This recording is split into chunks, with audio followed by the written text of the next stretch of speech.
Hello, I'm Eric from Bosch and I'm going to give you hints and tips on changing a blade on a rotary mower. For the mower to work efficiently, it needs a sharp cutting edge. When this gets dull or damaged, then it's less efficient, the grass gets damaged and it starts to go brown, doesn't look so nice. So I'm going to show you how to do that now.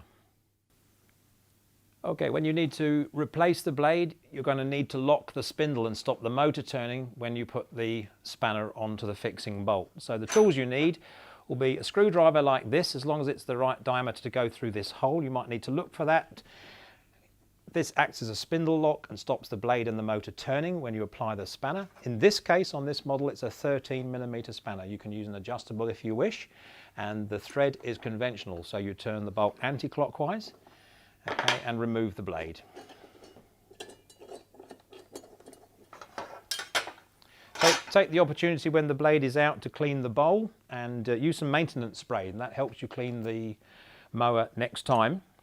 So put the new blade in place, just putting this cap back on first, and make sure the blade is fitted the right way round. To make that easy for you, we put a smiley face on the outside of the blade, so that should be visible all the time.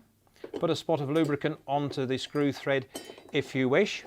There is a new bolt supplied with the new blade anyway, just in case the original one is a little bit damaged. So do it up finger tight, still using the screwdriver to stop the motor turning.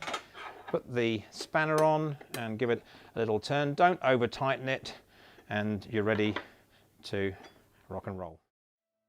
Easy, isn't it?